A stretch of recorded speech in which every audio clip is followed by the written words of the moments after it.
Sin City was all about the Christmas spirit. Saturday morning, thousands of people took part in the Great Santa Run in downtown Las Vegas. A family in Warner Robins is worried the new federal tax bill could mean large cuts in Medicaid services that they use for their children. The owner of this home on Adams Street in Tennille, Kenneth Carter, was shot twice by the would-be robber, but the perpetrator didn't get away unscathed. Carter shot him once. According to police, Carter saw the would-be robber in his yard. Hello, everybody. We've got everybody out here. They're tailgating, having a great time. You guys having a great time here?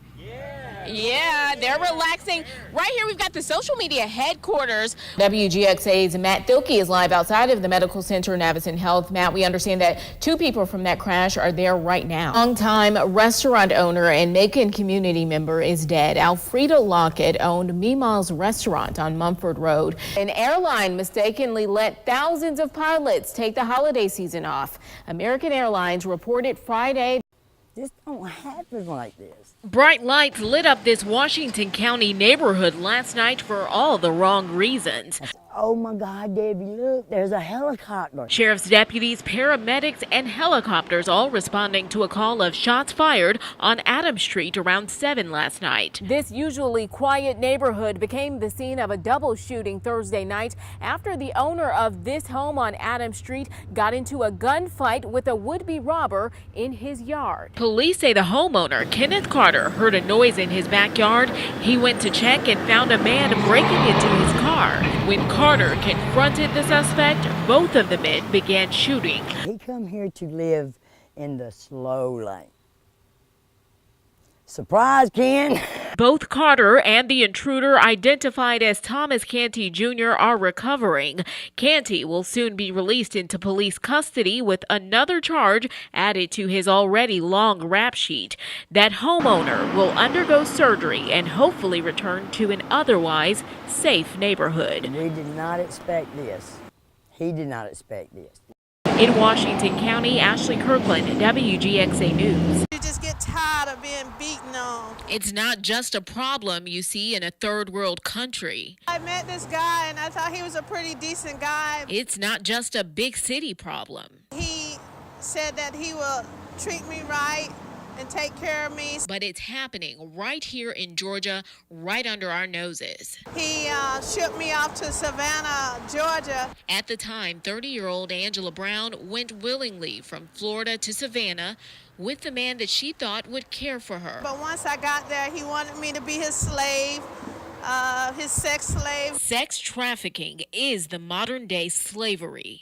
According to the National Human Trafficking Hotline, last year, Georgia was ranked 6th in the nation for the most human trafficking. There have been 2,059 victims of human trafficking in the state in the last decade.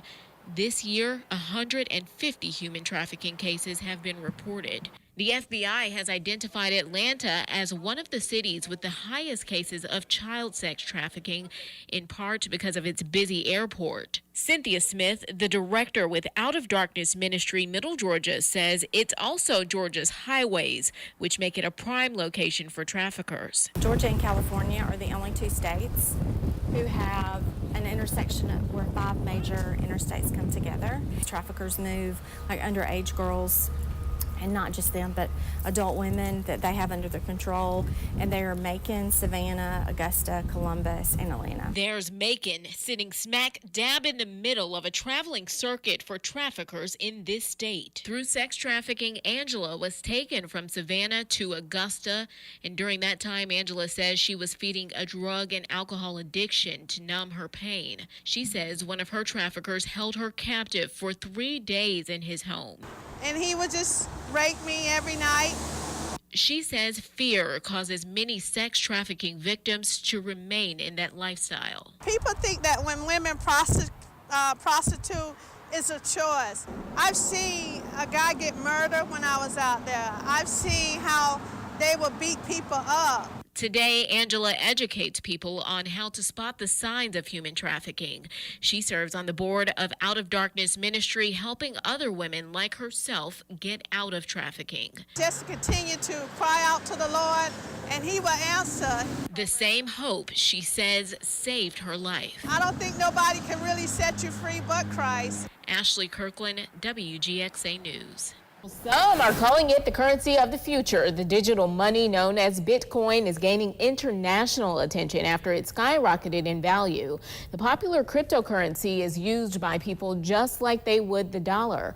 Well, happening now, Facebook is targeting a specific group, your children. On Monday, Facebook released... Well, welcome back. It is 6:24. You're watching WGXA Morning News here on ABC 16. You should be sliding out of bed this morning. It's almost time to get up and get at them. Grab yourself some making bacon. Ooh, there you go. We're going to get you a live look at your morning commute. Our cameras are right now driving, and they're off of I-75 in Perry. Looks pretty smooth there, clear as a bell this morning. Traffic, I don't see much fog up there. Where can we expect that fog, Daniel? Yeah, not too much in Perry at the moment.